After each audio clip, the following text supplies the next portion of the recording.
and Dia. We have a list of co-sponsors: Duke Divinity School, Immaculate Conception Catholic Church, Al-Razak Islamic Center, Judeo Reform Congregation, the John Hope Franklin Institute for Interdisciplinary Studies, the Freeman Center for Jewish Life, Taqwa Security, the Herald Sun newspaper, James Abdullah and family, Religious Life staff, Duke University, Department of Sociology at Duke University, Duke University Chapel, the Mary Lou Williams Center for Black Culture, Office of the Provost, Office of the Vice President of Student Affairs, Office of Community Affairs, Department of Religion at Duke University, major speakers, Trinity College of Arts and Science, and the Pratt School of Engineering. On behalf of the Muslim Student Association, we thank you very much for your contribution in making this week a success for us. At this time, we want to introduce to you the co-president of the Muslim Student Association, Lala Qadir. Thank you. Peace to you. Assalamu alaikum.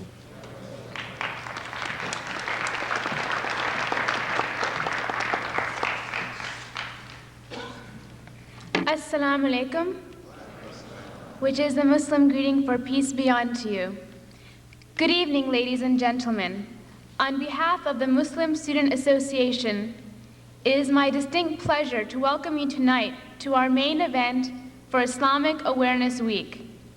An annual event since the early 1990s, Islamic Awareness Week strives to promote understanding and foster an environment that encourages awareness of Muslims and their faith, Islam.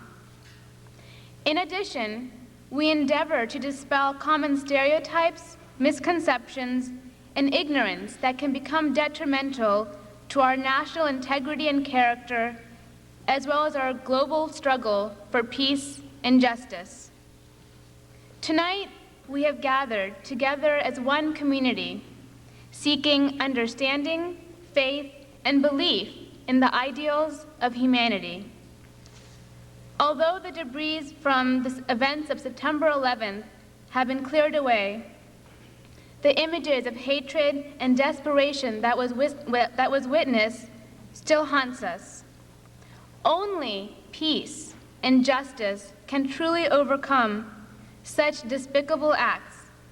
And let us remember that no religion supports such atrocious acts of wanton destruction. And this act of terror in no way represented the ideals and the principles of the Islamic faith, which exhorts that to kill even one person is to kill all of humanity, and that to save a person is to save all of humanity. I would like to conclude with a quote from Martin Luther King, who said that peace is not mere absence of tension, but the presence of justice. I am honored to welcome you to our program this evening with Imam Wallace Dean Mohammed, who will be discussing the notion of peace embedded in the doctrine of Islam. I would like to turn the floor over to our co-sponsor for this event, Dia, whose political chair will be representing tonight. Thank you, and may God bless our community, our nation, and our world.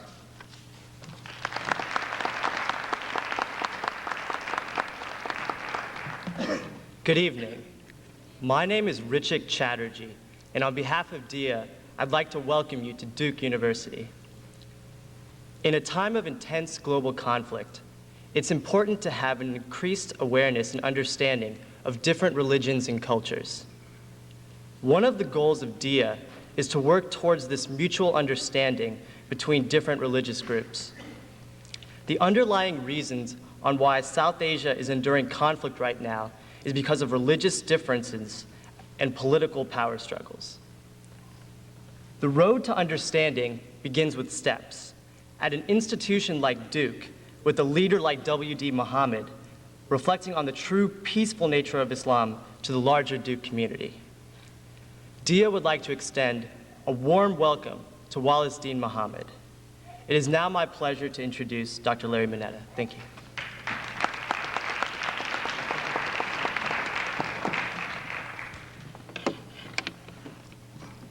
Good evening. We're truly fortunate to welcome Imam Mohammed to the Duke campus. Islam Awareness Week offers us an opportunity to celebrate and learn about one of the fastest growing religions in the United States. I learned from a U.S. State Department website that there are over 1,200 mosques in the United States, more than 60% founded in the last 20 years. That the typical American mosque is ethnically diverse. Nearly 90% have some Asian, African American, and Arab members. That in terms of doctrine and practice, ethnic origins and ways of adapting to the more general culture of America, it's difficult to overstate the sheer variety of the Muslim experience in the United States. Modern-day Muslims, then like other religious groups, are one of the many bright strands that form the intricate quilt of American religious and civic life. For many of us here tonight, our exposure to the Islamic religion and people of the Muslim faith is framed by various media, word of mouth, and stereotypical assumptions derived from lack of exposure to and appreciation of Islamic life. Tonight, we're privileged to have Imam Mohammed offer personal reflections and valuable information on the principles and practices of Islam. On behalf of the entire Duke community, it's my pleasure to thank Imam Wahid, the Muslim Student Association, DIA, and the many others whose collective efforts led to Imam Mohammed's visit with us. Imam Mohammed, welcome again to Duke University. We're grateful for your presence, the knowledge you'll share with us, and your leadership, both of the American Islamic community and of all who seek peace, religious tolerance, and a world free of conflict and hate. Thank you for joining us tonight.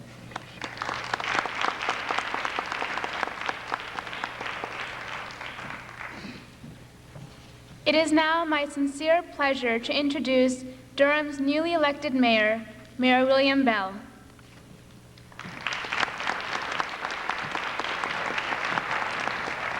Thank you. Let me say how pleased I am on behalf of the Durham City Council and the citizens of Durham County to be here with you tonight. Certainly, the man, W.D. Mohammed, is no stranger to the city of Durham. He's a citizen of the world, and we certainly think he's a citizen of Durham. I've had the privilege to be in his company on several occasions and always come away very well impressed. I'm also very pleased to be here as you celebrate Muslim Students Association Islamic Awareness Week.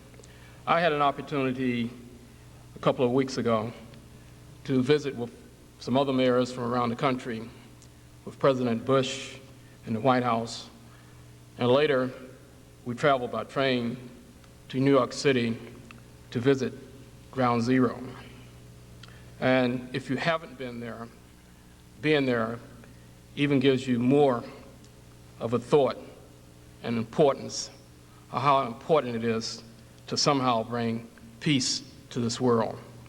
And so when we sit here tonight to listen to the wisdom and the words that are imparted by a person who really lives what we strive to be peaceful and to bring justice not only to the world, but right here in our community. I hope we're taking his words very, very carefully. I know that I think a lot of things can be done, but I know they can only be done if we work together as a community of one to bring true peace and justice to our country, to our city, and to the nation. Thank you, and again, I welcome you to Durham on behalf of the citizens of Durham, the City Council of Durham, and you know you're always welcome in our city. Thank you.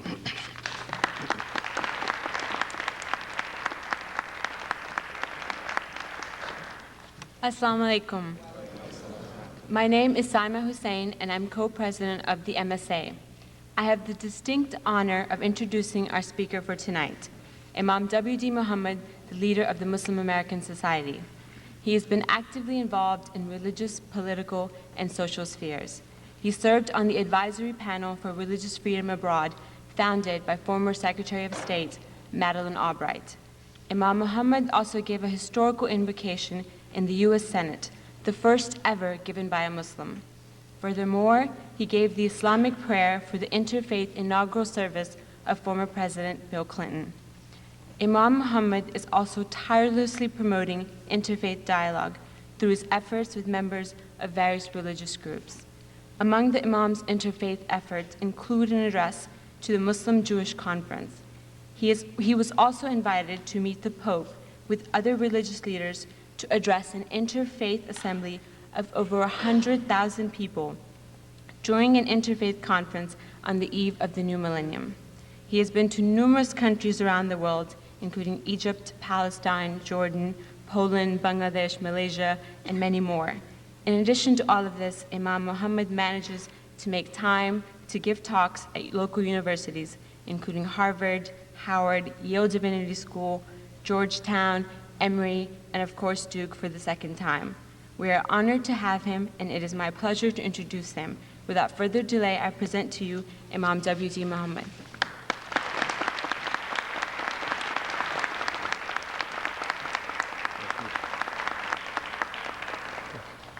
Greetings and peace be unto you. Assalamu alaikum.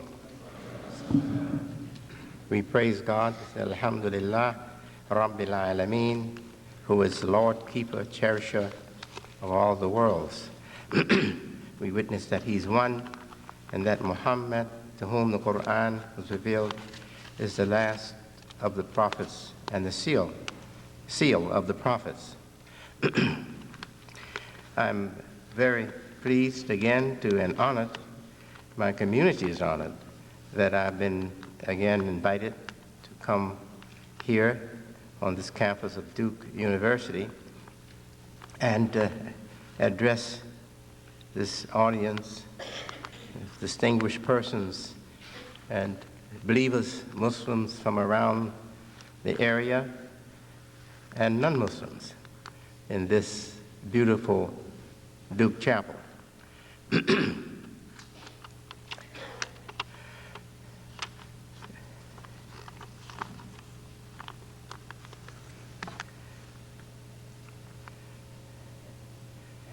We should know, all of us should know, Islam as a religion of peace, because our greeting is peace. Our name is derived from the word peace, Muslim, and our religion is also derived from the word peace, Islam. But we are not always aware ourselves who embrace Islam or who accept Islam as our religion in America, and I imagine in other places too of the world.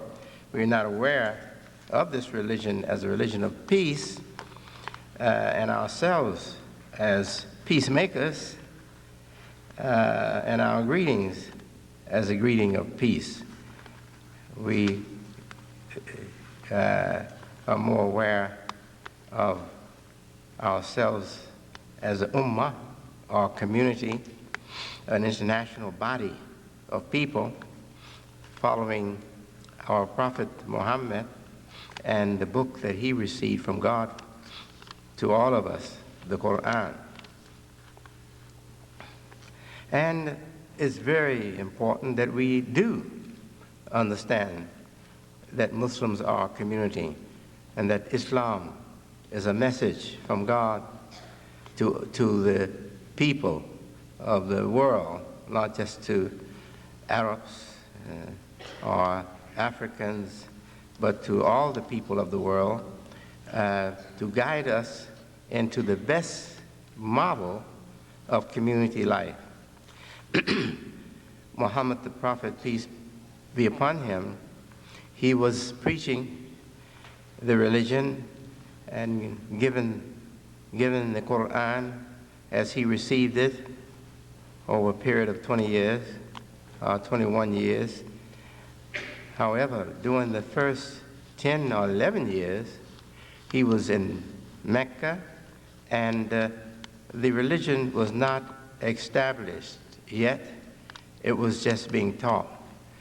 When he was given the invitation to leave hostile Mecca and the Meccans of that time to go to Medina, he finally did arrive in Medina, and then he began to establish the religion as the religion of not only the human heart, but the religion of the human community.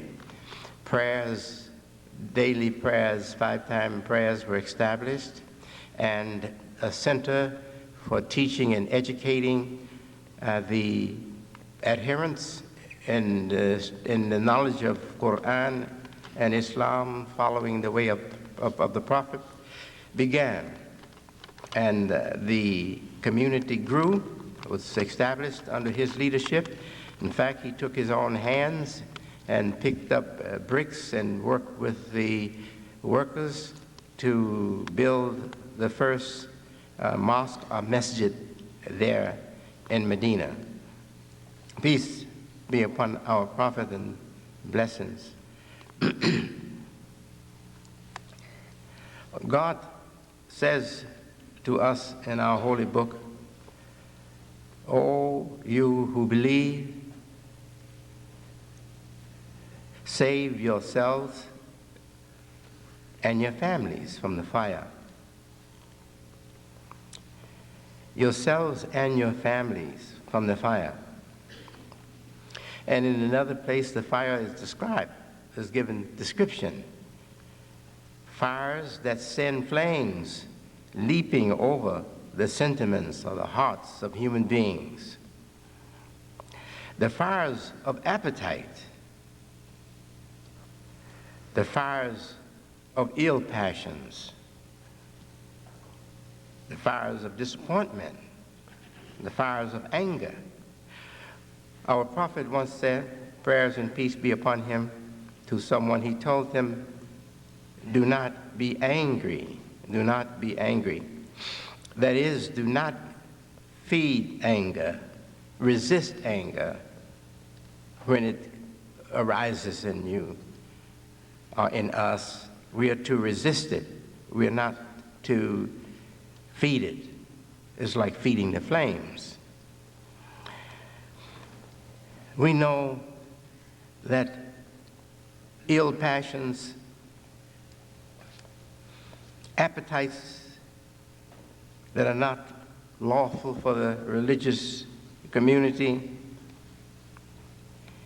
can burn out human sentiments, innocent, good, healthy human sentiments, can make us hard, insensitive, apathetic, void of love and kindness for one another, toward one another.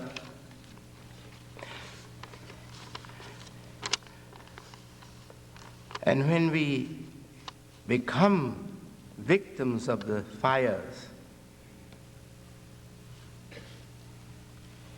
we lose our human identity as well as our religious identity.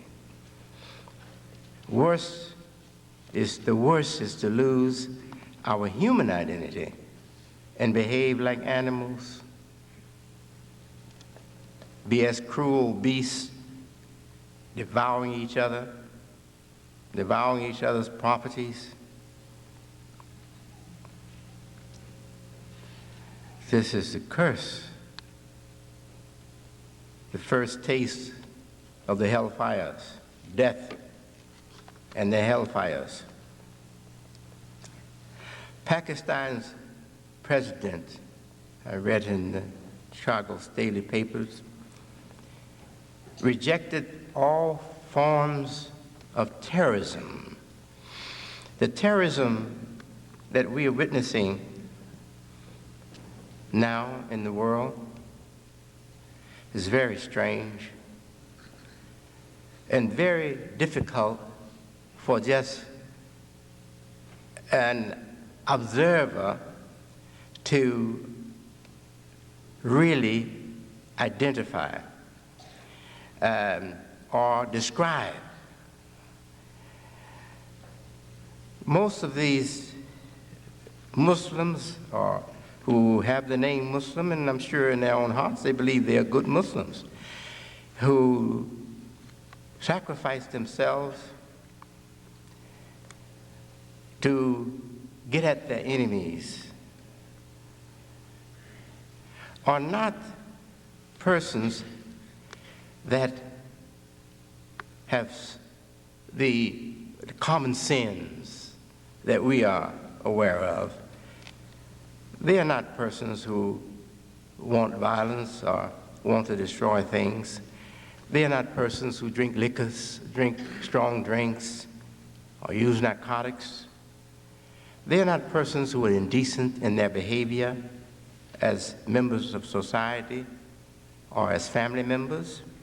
They won't cheat on their wives. So they are not guilty of the popular sins that we are acquainted with.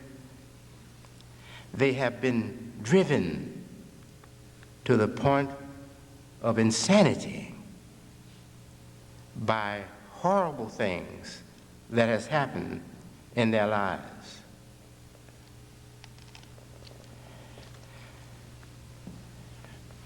And we should, as Reverend Otis Moss, African-American leader of a big Christian following in Cleveland, Ohio, said at one of the interfaith meetings I attended, hosted by him and our Imam of Cleveland, Imam Clyde Rahman, the Reverend Dr. Otis Moss, speaking of the horrible tragedy of September the 11th, he said in his last words to us, "This deserves deep thought. We have to think deep into it." That's what he said.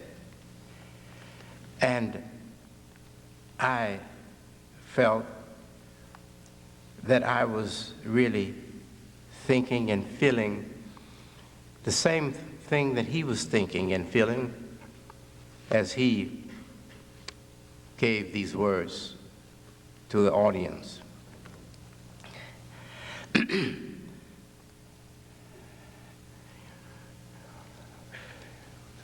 This is not to excuse the crimes or any criminal.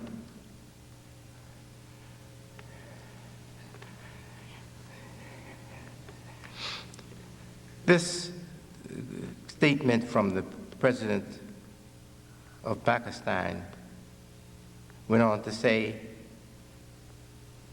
that he rejected all forms of terrorism and dropped customary excuses for Islamic militants battling for control in India so that they can have Kashmir, which is a disputed area claimed by both the Indians and the Pakistanis. The statement followed a meeting with the British Prime Minister, Tony Blair. When you have an opportunity to see your problem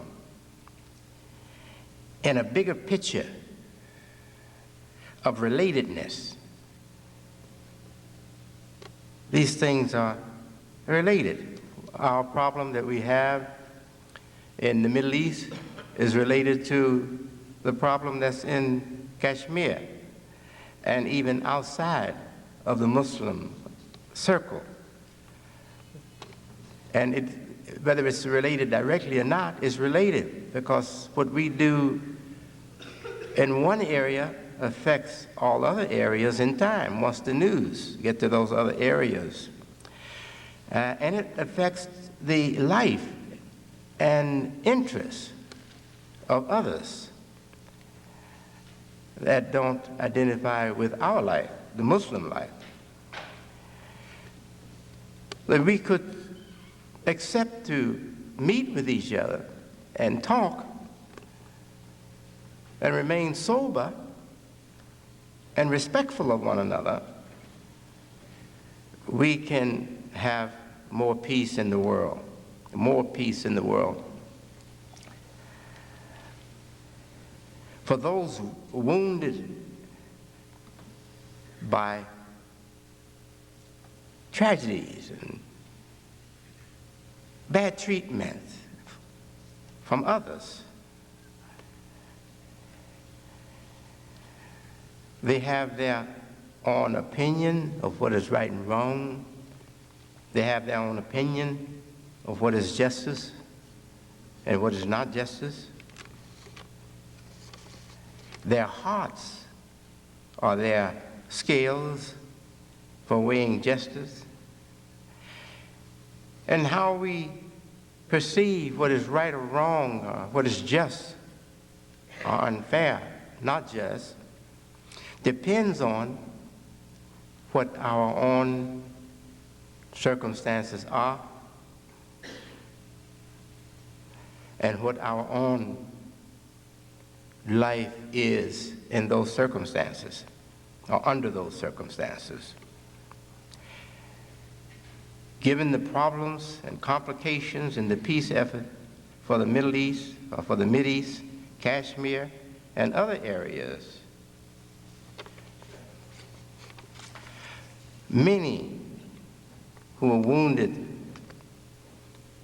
by the happenings, ugly happenings in the world, are not in a normal human condition to hear what their religion has to offer to the situation, not to mention being in a condition to listen to a representative of the United States, the president himself. Many are not even open to listening to what their religion say. They're too hurt. They don't know enough about their religion to believe or have faith that their religion has answers or have solutions for them. World governments, world orders that shape history and are shaping history, they should be expected to come up with the moral strength and fortitude to listen to victims of conflict like those we have in the Middle East, in Kashmir, and in many other places. The complaints of these victims are important to problems and hence also to solutions. Most Muslims do not study the holy book of Muslims, the Quran, called Quran in the media or by most Americans. In the United States of America, public education is law. It is required of all citizens to have studies in government, in the elementary school, in the high schools, and in the high schools. The law protects people's right to be properly informed of the ideas, laws, and procedures, etc., established to protect citizens and to protect their government. In the Muslim lands, how the Quran and Muhammad's life tradition should serve to guide and protect citizens and their government is not required studies. Moreover, by and large, their leaders, their minds of their leaders, have not been allowed to heal from the wounds of the Crusades, colonial domination of their lands, and the hardened Israeli occupation today, which appears to be saying, others have no rights to anything if Israel wants to take it.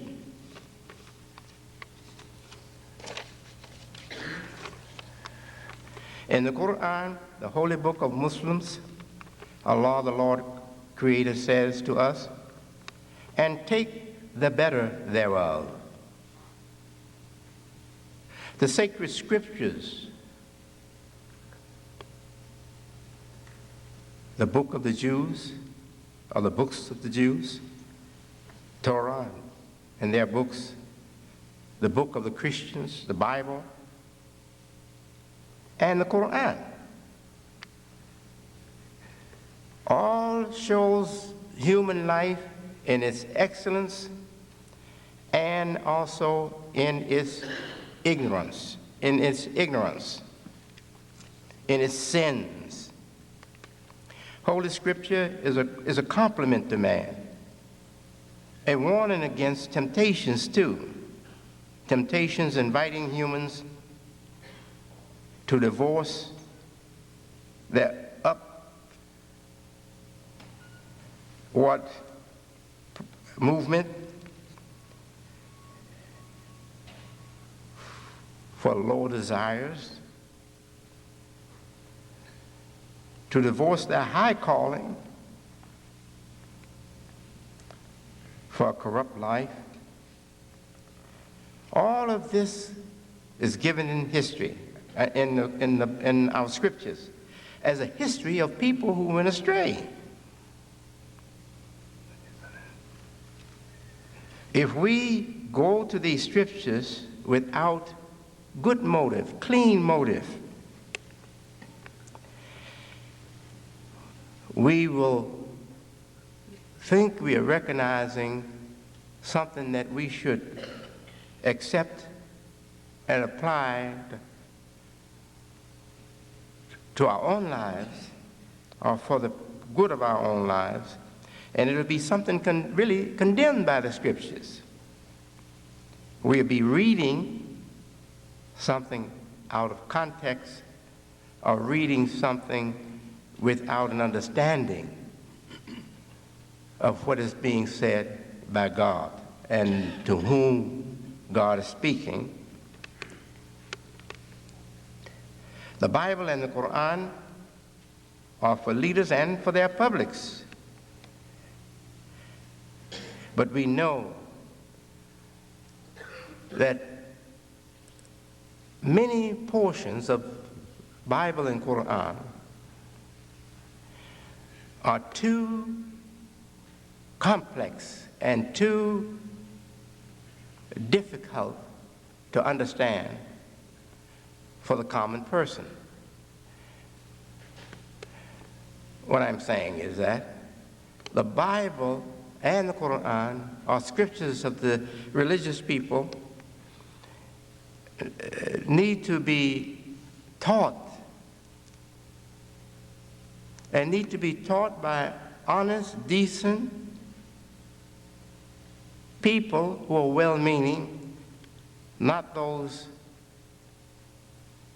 who are in it because they hate somebody, or in it because they want to put down somebody, but are in it because they love mankind, humanity, and in it because they want to contribute to the betterment of humanity, human beings all over the world, everywhere.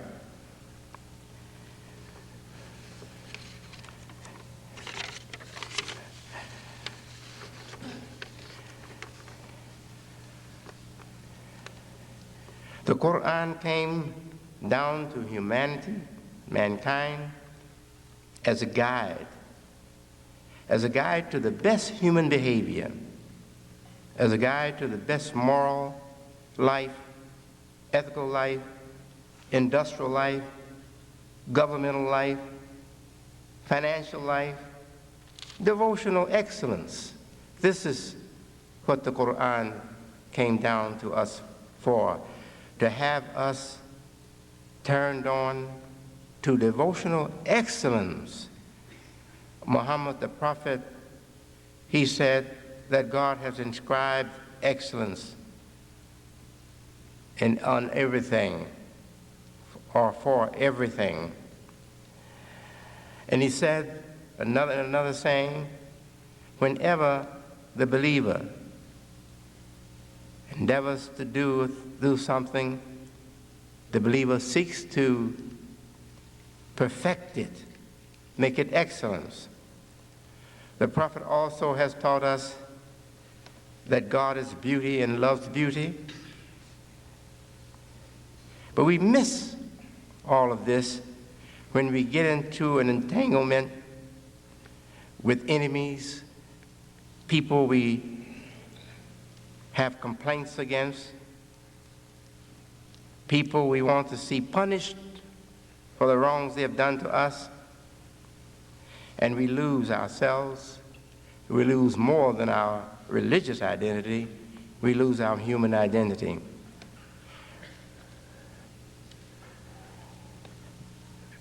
God, in the Quran, He asked us to search the Scripture with our spiritual curiosity and also with our rational curiosities, to search the Scripture. God does not want dumb believers. God wants informed believers, educated believers, believers having enough knowledge of their lives to manage their lives successfully in community with others who may not identify with them in the same faith or in the same life, for that matter. I quote the builder of the Nation of Islam, the Honorable Elijah Muhammad. He didn't know the Quran. He didn't know how to read Arabic. He mostly read the Bible to motivate his people, his following, his African-American following, to inspire them, to give them a sense of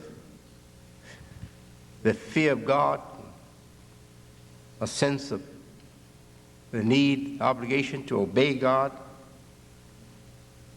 But he had a belief that the Quran was the right book revealed by God, and that Islam was the right religion for his people and for all people, and that Muhammad was the prophet, a messenger of God. And he would often say to us, in fact, I don't know any meaning of Islam that I received when I was a follower in that organization, that Nation of Islam, than the one he would give. And he said to us, Islam is freedom, justice, and equality. Well, I always loved that message because I identified myself with the suffering African Americans who suffered during our enslavement in this hemisphere, and who suffered after our emancipation from the slavery of the South, who suffered discrimination, rejection, social rejection, and two separate laws, one limiting our life and one giving full freedom to the lives of white folks. And I appreciate the message that said it was freedom, because we needed to be free, and justice, we needed justice, and equality, we needed equal protection under the law. So I identify strongly with the Nation of Islam and its message of Islam that was a call to embrace and believe in freedom, justice, and equality. Islam is a religion of peace, yes, but when I became more and more acquainted with God's attention to our own lives as human beings, and how God describes his own creation, the path of excellence and the path of ignorance and self-destruction. I came to know and appreciate myself as a human creation much more than I had appreciated myself before becoming acquainted with the Quran. And the more and more I read the Quran, the more and more I saw myself in higher picture and in a richer picture and in a more attractive picture and a more valuable picture. My perception of myself improved so much as I became more acquainted with how God pictures me, or humans, in His holy book.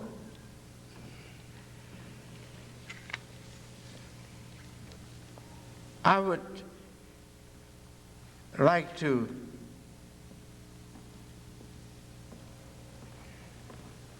not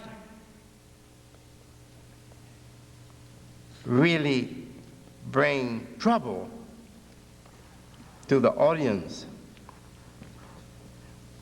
but some things have to be said if we are to really make progress so that we all can have peace together on this earth.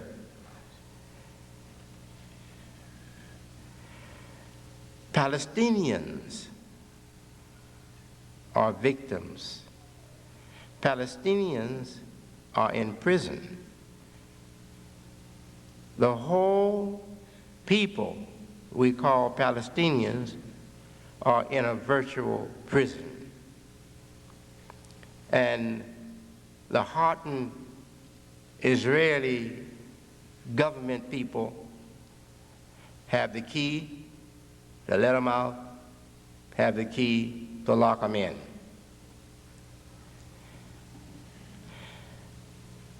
We have to look at the suffering of people, innocent people, all innocent people. And we have to look at the cruelties of people, all cruel people. I have been to Israel.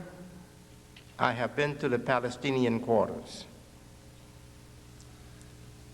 I was welcomed into the home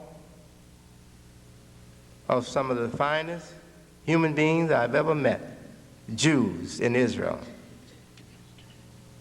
I had dinner with one Jew at his home on Sabbath day. In fact, I participated in the Sabbath with them. I ate the Sabbath meal with them. Couldn't find a warmer person, couldn't find a more genuine human being, I don't think, anywhere. But I experienced the same as guests of Arafat with his people, the same. And I heard from his people and him, we don't hate Jews. Jews are our friends, Jews are our neighbors, and it's been that way all the time.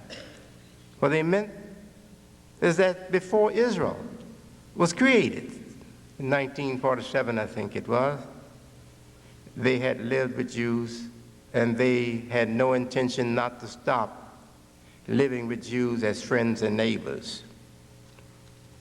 One statement I read in the paper recently said,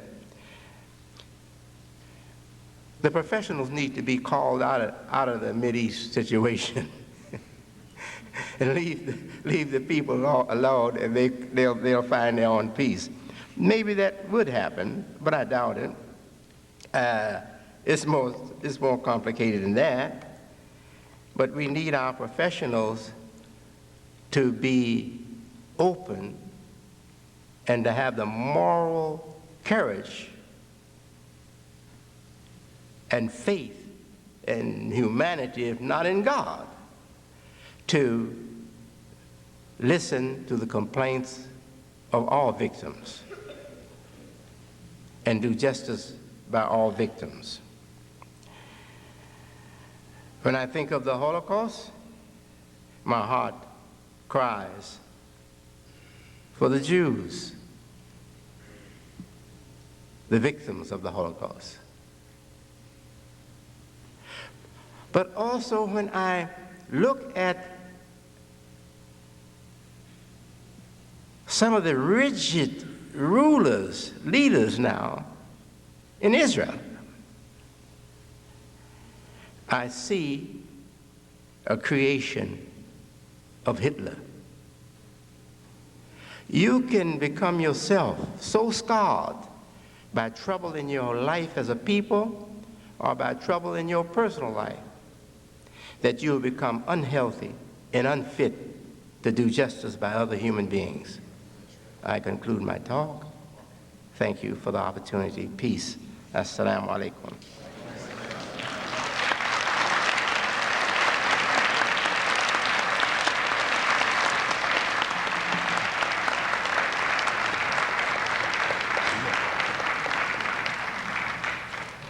At this time, if anyone have any questions,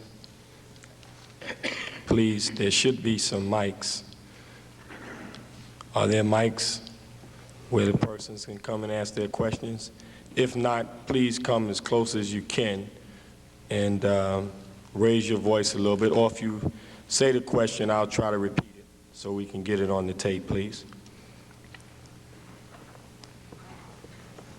Yes. I have something written down here.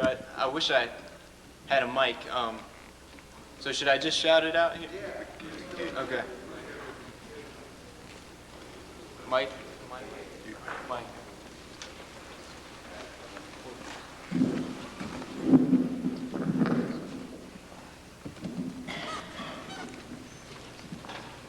Thank you.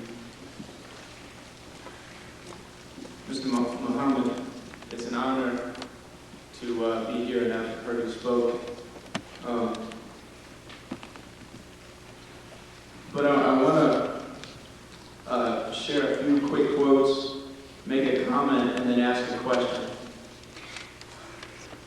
Before September 11th, Peter Bayer, author of Religion and Globalization, refers to Asian and Middle Eastern Muslims in the following quote. Quote, Muslims are troubled that they are being asked to surrender the core of faith, the immutable sacredness of the Quran, as the price for inclusion in a global system currently dominated by non-Muslims, end quote. And after September 11th, Osama bin Laden said the following words in reference to the event. This is a clear proof that this international, usurious, damnable economy, which America uses along with its military power to impose infidelity and humiliation on people, can easily collapse. Thanks to God Almighty, those blessed attacks, as they themselves admitted, have inflicted on the New York and other markets more than $1 trillion in losses. The losses taught those arrogant people who see freedom as meaningless, if not belonging to the white race, a rough lesson, end quote. Then I also I have a quote here from the Honorable Elijah Muhammad in his book, Message to the Black Man in America. There is much misunderstanding among us because of our inferior knowledge of self. We have been to schools where they do not teach us the knowledge of self. We have been to the schools of our slave master children. We have been to their schools and gone as far as they allowed us to go. Now, I appreciate your patience. I want to share with you really quickly just my opinion, just my young opinion. I believe that racism, imperialism, and colonialism still very much exist, although in different forms than before. I believe that Western society and its worship of economics is incompatible with the belief in God. I respect Osama bin Laden and his destruction of the World Trade Center. And so I have a question. Does Osama bin Laden deserve more respect from Americans for believing in God?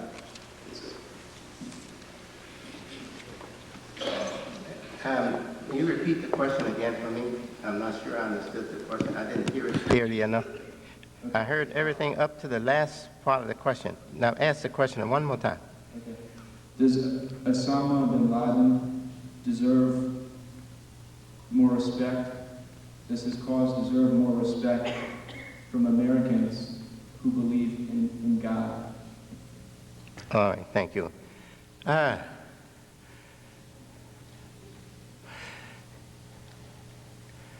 His cause, if we understand his cause to be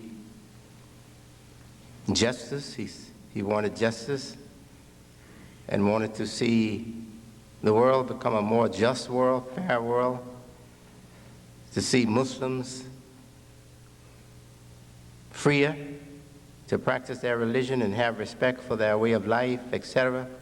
If that's his cause, if that was his cause, and if that is his cause, and I do believe that in his innocence, in his own innocence, because he doesn't see himself as a guilty person, he sees himself as an innocent person, that he's fighting for the cause, for the just cause. That in his own innocence, I do believe that he sees his cause as justice, fairness,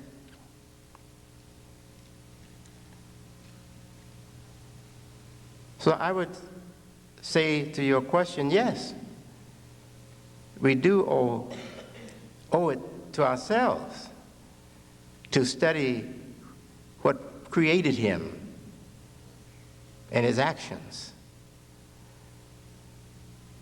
and to respect his cause, yes. But that still does not say, for me, I'm not saying he didn't do a horrible thing, a criminal thing. He took the lives of innocent persons, and he should be caught, tried, and punished.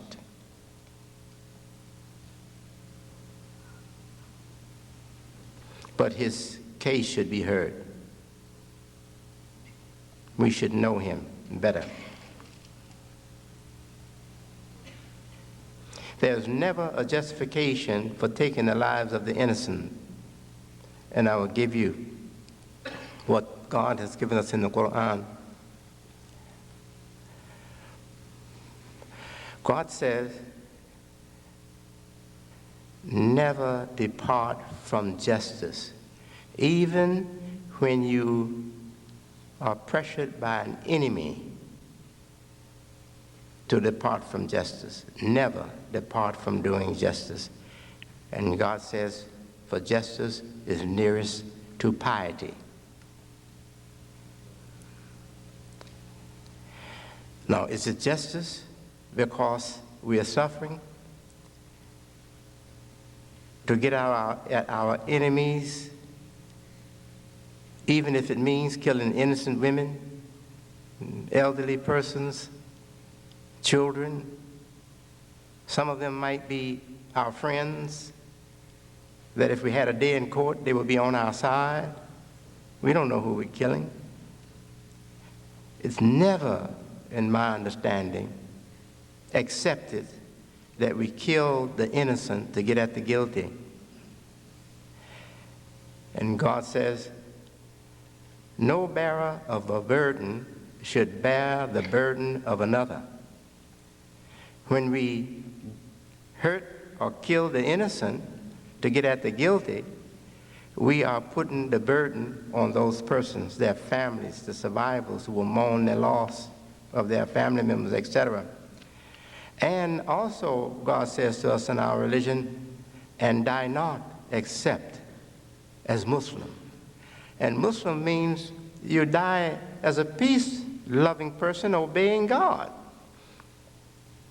following the excellence that God prescribed for you, even in war with your enemies. We who know the history of wars in the time of our Prophet Mohammed, some of his followers were mutilated, horribly mutilated. But did he say, they have mutilated us, let's mutilate them? No. He insisted upon the best human conduct, even in war. They couldn't even hack somebody up that wasn't accepted. They had to kill them the swiftest and easiest way to cause least pain, even to the enemy that they were fighting on the battlefield. So this new warfare that we see now is not accepted in Islam, and the Prophet would condemn it. They'd be punished for that kind of conduct if our Prophet was here.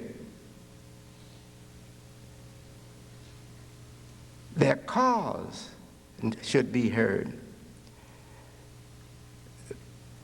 Their own history as suffering people must be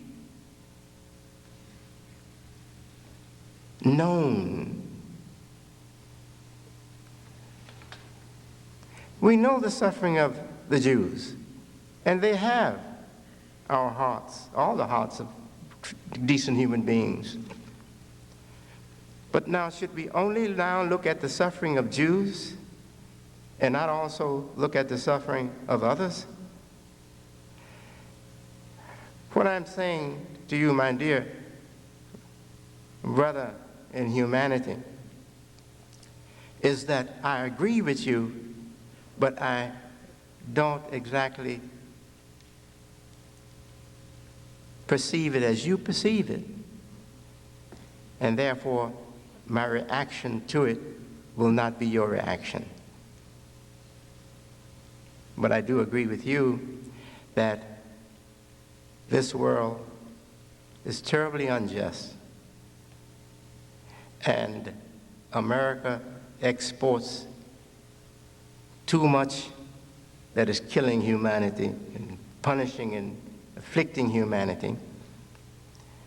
And we need to find answers more than muscle and power. We know we can defeat. We have the weapons of muscle to defeat anybody, any nation. But maybe we have come to the end of that kind of way of settling our problems, our differences, or getting our way. Maybe now it is time for the Western powers to do what is given in the Bible, to make their weapons into plowshares, etc., and seek other means.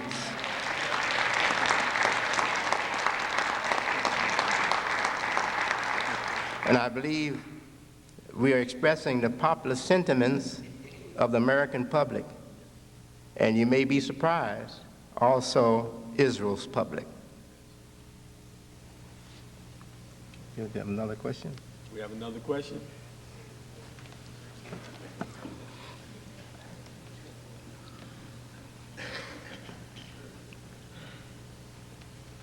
Imam Mohammed, he's speaking here. I followed some of your travels through the Focolare movement, and I was wondering if you could tell us a little bit about your trip to Assisi. Just a week and a half ago, your trip to Italy, to Assisi. Can you pick it up, mic up a little more? Okay. Could you tell us just a little bit about your trip to Assisi? Yes. A week and a half ago? Yes, thank you. Thank you.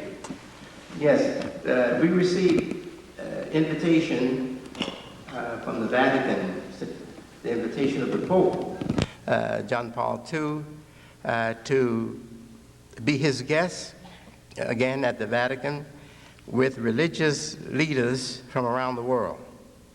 And It was a great, again, a great honor and a special opportunity for, not for me, but more importantly, for my community, to be given that special invitation from such a wonderful leader for peace and purity and kindness in the world, John Paul II.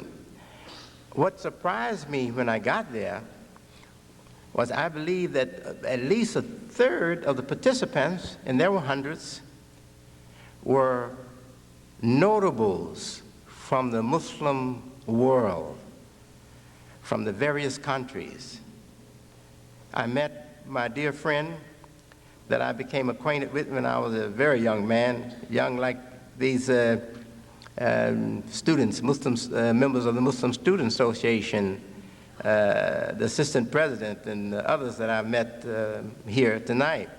And I was a young man, and I met this person who was also a young man, came to the United States for education like many of the young Arab men did during that time and now, and they're still coming to different parts of the world for their education.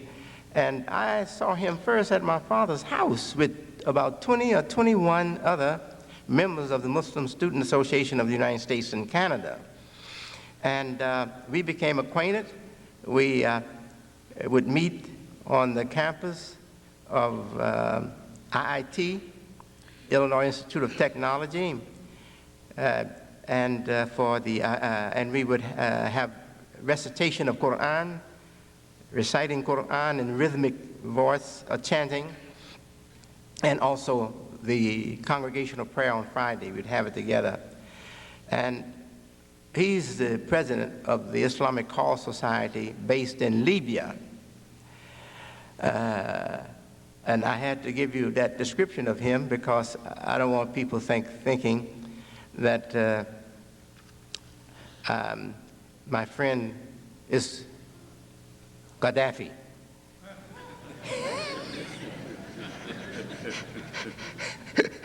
He's a strong religious figure. and I did send greetings to Gaddafi by him, though, because Gaddafi, you know, he's another figure. And Castro, these are figures that we don't know, we don't understand. We don't know what produced these personalities, these men, their mental mindset, their mindset and whatnot. We don't know them, you know. All we know is the picture of him as one opposing capitalism and one fighting the United States. That's all we know. But we should look at causes behind these things. So I was able to meet many notables of Islam from around the world. I mean, scholars, great minds. And it was a great opportunity for me as a Muslim, and it was even a greater opportunity for me as a believer in God and as a human being, a member in humanity, to meet with people that I forgot who they were. I forgot they were Hindus. I forgot they were Buddhists, because we had engaged each other in such a beautiful way and were enjoying each other's company in such a beautiful way, you forget what label is on the person. A wonderful experience. Yes, and I met Kiara Lubick. I shook her hands on 3 occasions, and she is beautiful as she is always, and the youth and health is just radiating in her face, and she's a blessed woman indeed. So there was a great peak for my emotions and my spirit. Is there another question?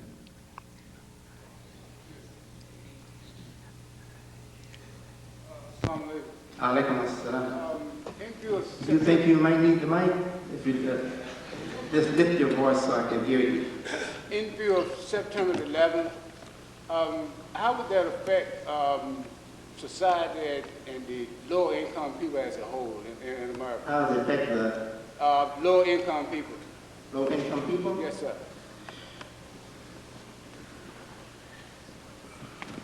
Well, not as much as the spec I am on people.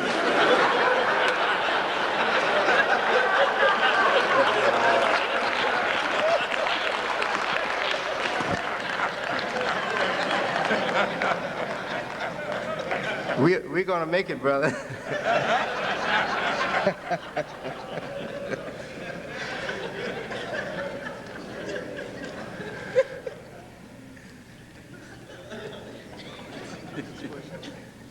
Yes, there's another.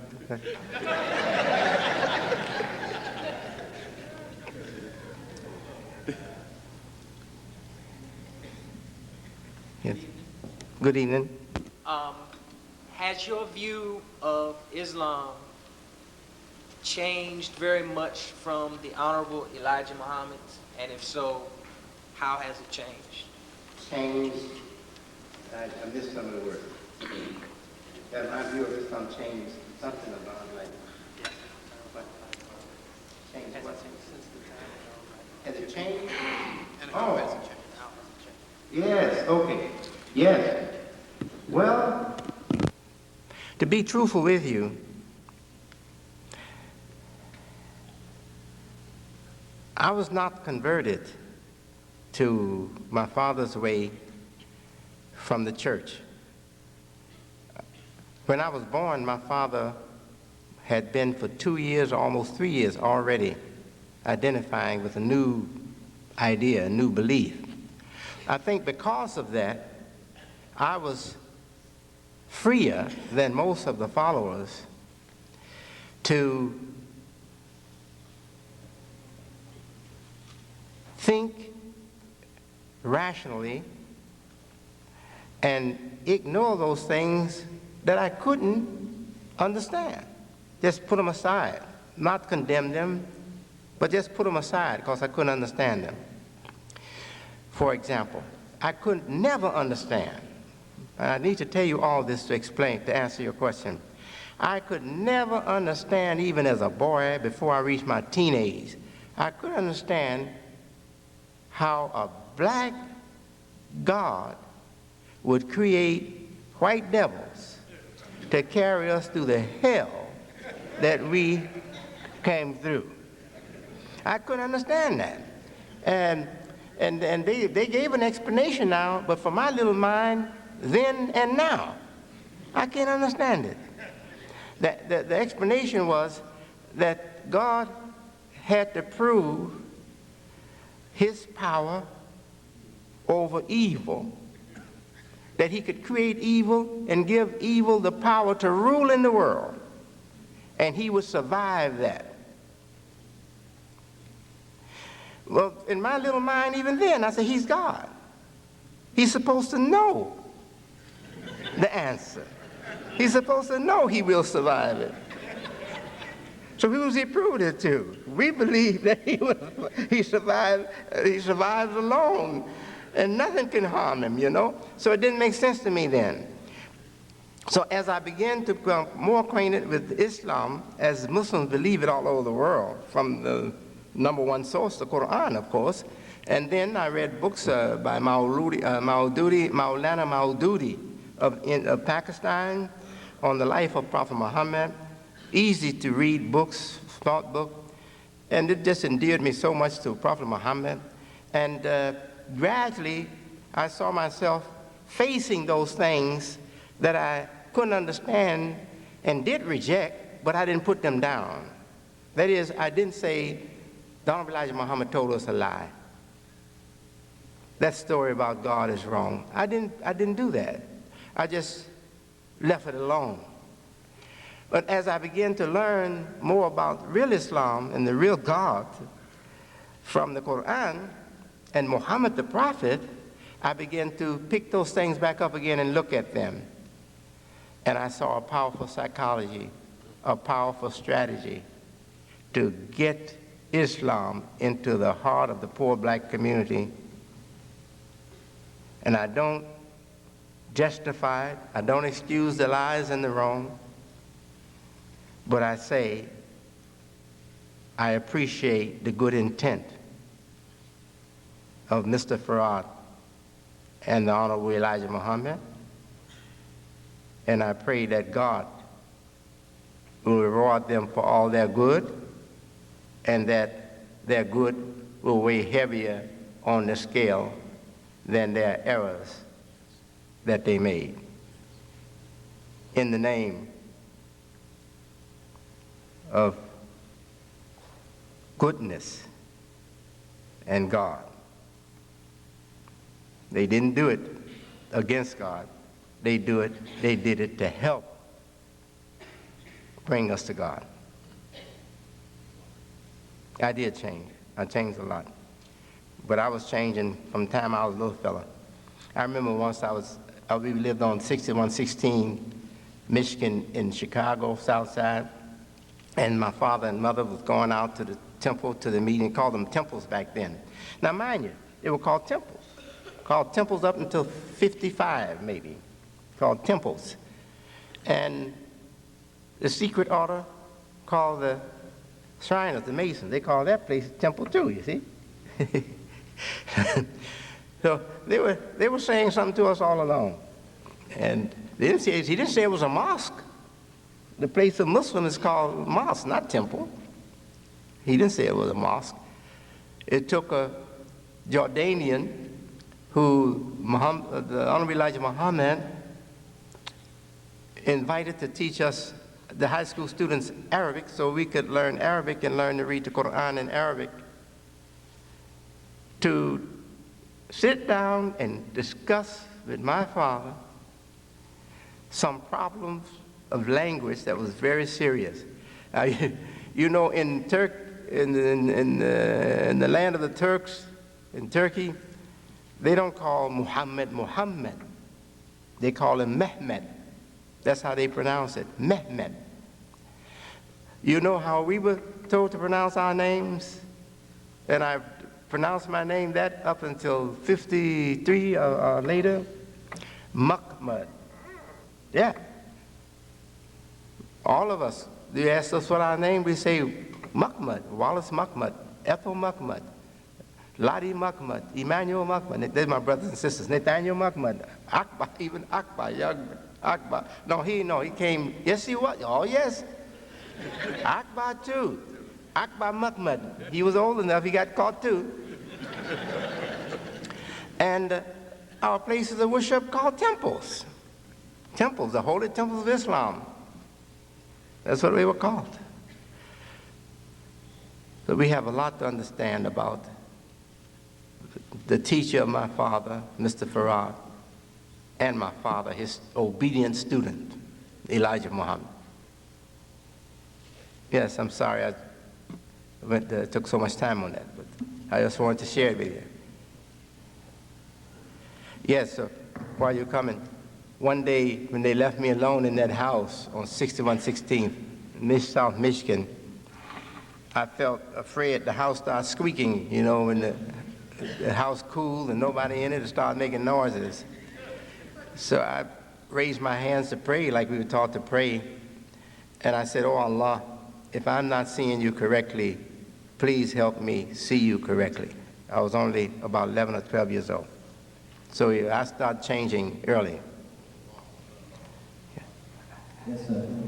I wanted to know what your reactions were, if any, to President Bush's State of Union speech, in which his opinions about Muslims were a little ambiguous, if not bluntly offensive, and as a result of this, Saudi Arabia and Iran, namely, have stopped all communication with America, and I wanted to know what your take on his comments were. Yeah. I don't want to give you my opinion of his State of the Union address, but I'll say this. I read in the paper a statement from Colin Powell, Secretary of State, a man loved by most of the American people and admired and by most of the American people, I think by all of us. He said that the war on terrorism must include poverty, must include poverty. So he is touched by the suffering of the people of Afghanistan, that very, very poor, extremely poor people, country and people. And I just wish President Bush would speak more like Colin Powell, at least at certain times.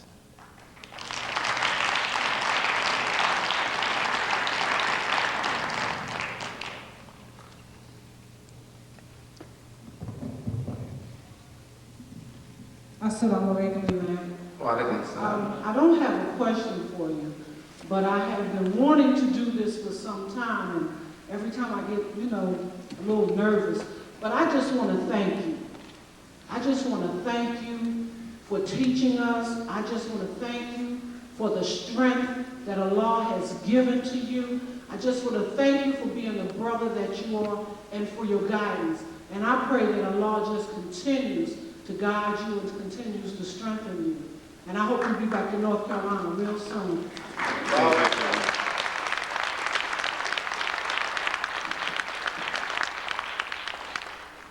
Allah strengthens me with the kind of support you just gave me for my spirit and my morale. You keep me very strong, people like you. And your prayers, and your prayers. Yes, yes. I have a quick question. I just had a question. Since coming to, leaving the Nation of Islam and coming to the American Muslim Society, how have you seen women roles evolve as in some of the higher positions like imam? Are their roles increasing? The role of the sisters as teachers of Islam is not limited at all. As teachers of Islam, sisters have the same freedom and they get the same respect from the learned or the scholars of Islam that the men get for developing their minds and their knowledge of Islam and their spirit to serve God, to serve Allah, the creator of the heavens and the earth. No difference. The title imam is a role and it's more symbolic than it is an issue. It's more symbolic.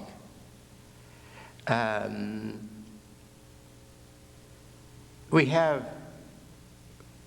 women making great contributions to the world, and we have men doing the same now. And it seems that women are making more progress, especially in the African American community, than our men. Times are changing. A woman, especially a mother,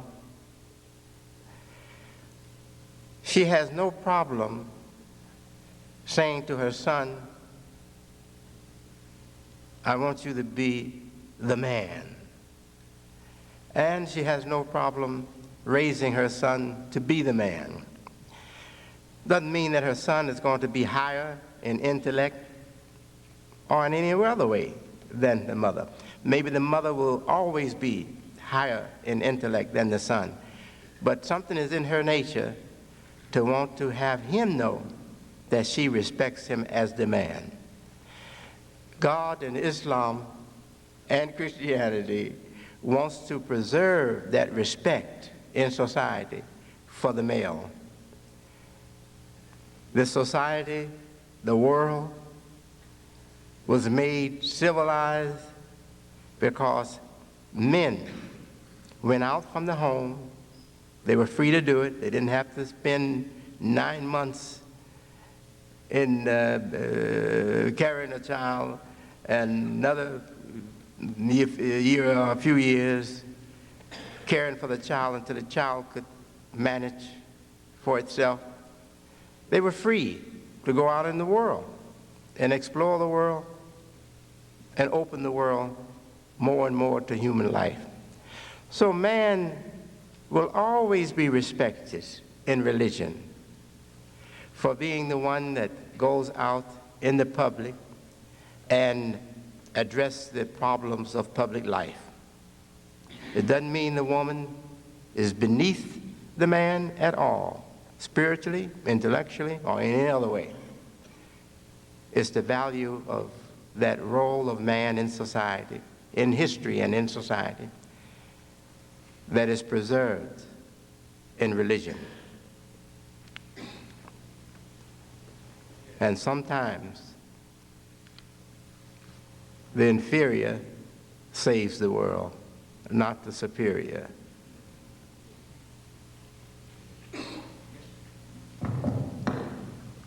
Yes, Wa alaikum assalam. It's more of not a question, but a comment and thanks. For many years I've known you. I met you at your father's house many years ago. Yes. In the 60s, you was in Philadelphia. We were in New Jersey. My father was the Minister James Shabbat at that time in New Jersey. No? Yes, sir. Yes. And we was A strong man and a great man. Yes, sir. We was always excited about you. You know, the things in the life that you departed. We watched your life over the years, and we really thank God for you and the things that you're doing. And we can truly say that you are as an example. My father always lifted you up, and my family do the same thing. So I just came tonight, just want to thank you very much for the work and the diligence. I remember you came to Newark in 1976. I believe that was your first trip. And I think we honored you there, and we appreciate that. So we just want to thank you for that. Thank you. Thank you very much. Have a great day. And thank you. Yes, getting back to the sister who asked the question about being the woman in the role of imam, or is that role open to women? And she's from the Nation of Islam, which I am too.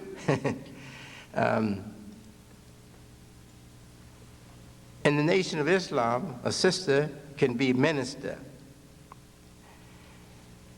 That's no problem for us. Sister, that's no problem for us. Because minister is not exactly what imam is. The ministers, they teach, they preach. Imam means one who leads the congregation in prayer, and he recites the Quran. It's not dua. Prayer is not this, asking for blessings or protection, calling on God for help or whatever. This is not salat doing this. And in the Temple of Islam and in the Nation of Islam now, the minister lead people in dua, this, not prayer, not salat, the formal salat that requires that we use no language except God's word, the Quran, when we are performing that.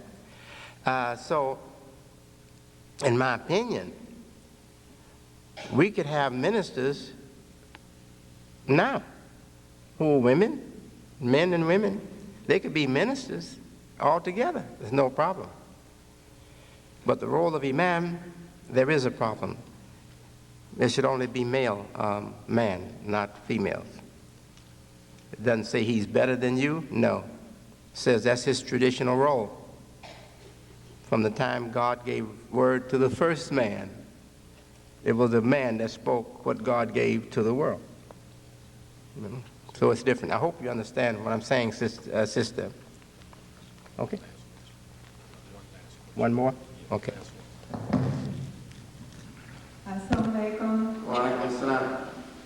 Actually, if you don't mind, I'd like to make a comment to our guests and to our audience. And it's in reference to information that's in our holy book, the Holy Quran. And I'd like to share with you what God says in the Holy Quran, because if you know what God says in our holy book, the Holy Quran, then you'll know us better. And now you're helping me, you know, you're helping me with the audience. I'm not going to share any of my honorarium with you. I want you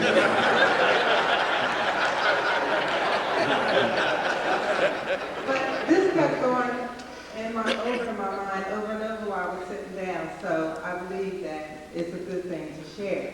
And that in the Holy Quran, God says that do not let your hatred for people cause you to swerve from justice. Thank you. And thank you for the very excellent speech tonight. Thank you. Well, not speech, I don't want to say that, but your beautiful talk. Thank you. Amazing. Thank you. After that, is he? No, he was holding. Okay, all right. Thank you. Thank you. We thank the Imam very much.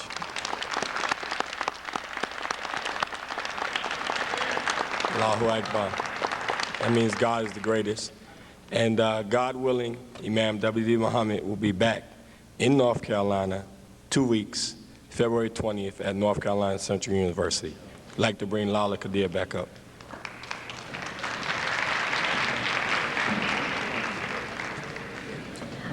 Really quickly, a couple of announcements. In conclusion, on behalf of MSA, the Muslim Student Association, and DIA, we would like to thank our speakers this evening, but moreover, we'd like to thank our audience members for coming tonight, wanting to learn, seeking to understand a religion that more than 1.2 billion people in the world subscribe to. As I mentioned earlier, this is